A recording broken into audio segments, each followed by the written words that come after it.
Hey, welcome to Half the Battle, and welcome back to main character May. This is where we're talking about OSW review host Jay Hunter all month long.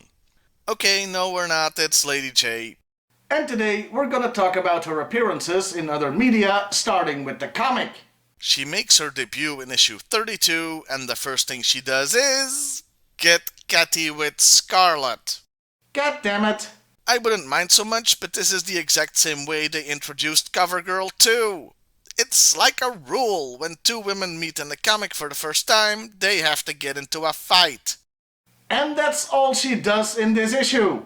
Yeah, the comic is in no way about her, she's only in it for 5 panels.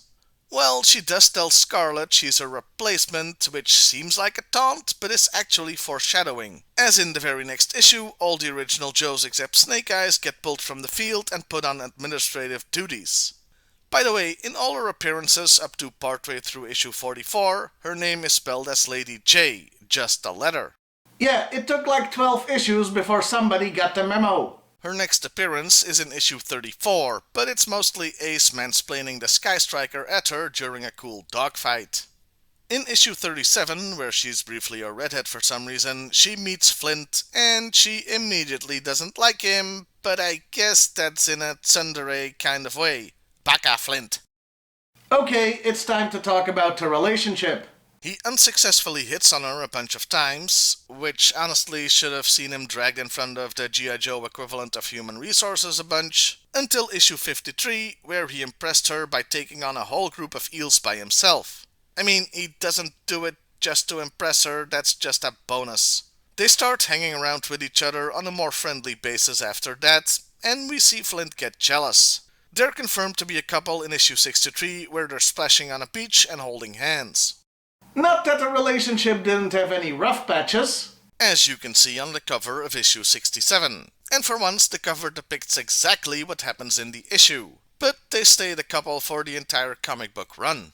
Speaking of covers, she's on the issue 44 one. In it, she and some other Joes get kidnapped to be test subjects for Dr. Mindbender's weapons. It's here that her name changes from Lady J to Jaye. And for some extra name trivia, they call Mindbender Dr. Brainwave here. Her last significant cover is issue 77, which occurs just after the Cobra Civil War ended, and she has a catfight with Serana. Because of course she has. Though I guess she was entitled to letting off some steam after being stuck on the flag when all the action was happening on the island. During her comic run, she uses her disguising skills, but only a few times, like when impersonating the Baroness or an old lady, and her javelin prowess isn't really a factor. Also, there's the hat. She only wears it sometimes, but it does show up, and it doesn't have a silver blob, but an actual airborne logo. Overall, Lady J had a pretty good run, though often joined at the hip with Flint. She also lasted until the end, even though she only ever got one figure. I think it has less to do with any love for the character and more with the fact that the comic could use all the women it could get. So she wasn't about to get Yamchat like some of the other characters. Now, I know some of you wanted me to talk about the UK's Action Force comics, but I never read them, so I can't really give you my opinion, and I don't just want to read you the wiki entry on them, you deserve better than that. One day I will talk about that series on this channel, okay? That brings us to the cartoon. She was introduced in the second miniseries, The Revenge of Cobra.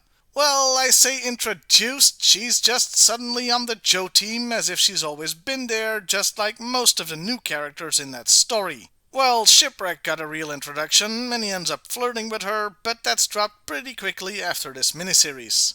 Flint doesn't even get that jealous, but you can tell there's something going on there, and they are shown to be in a relationship later in the series. Her main thing in The Revenge of Cobra is javelins. Javelins, javelins, javelins of all kinds and sizes. It's like the Green Arrow in old comics who had an arrow for everything, to the point I'm surprised she didn't have a boxing glove on a spring javelin. I have to at least mention the voice. Cobra's weather control gizmo shot into orbit. A hoarse voice that could definitely do it for some people. No sign of an Irish accent though, nor of a Scottish one, even though she has some Scottish blood in her. Well, in the cartoon anyway. Yeah, you know how I've praised Skeletons in the Closet as a great Destro episode, as well as a great Baroness episode? Well, it's also a great Lady Jaye episode.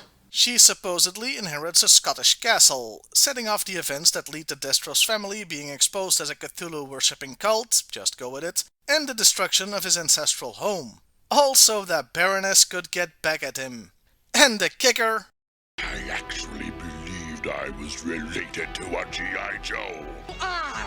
Yeah, she's actually related to Destro in the cartoon, though that never comes up again. I also have to mention the hat, or lack thereof. Yeah, her character model did not have the hat. According to people working on the show, they thought it would cause clipping issues. You know, I thought I'd have more to say about her in the cartoon. Various wikis tell me that in the Sunbow series she's the second most featured character after Cobra Commander, but the cartoon was very episodic, so there's no real character growth to be found anywhere. Still, there's plenty of her to see in the cartoon, and that's not a bad thing. Surprisingly, she was also featured in the Deke series that came later, even though she didn't have a toy on the shelves by that time. The same can be said for the Baroness, and like with the comic, I don't believe this has anything to do with a love for either character, but rather that the cartoon was desperate to keep some femininity in the sausage fest that was the cast of characters. She also appeared in a movie called G.I. Joe Retaliation. She was fine in it.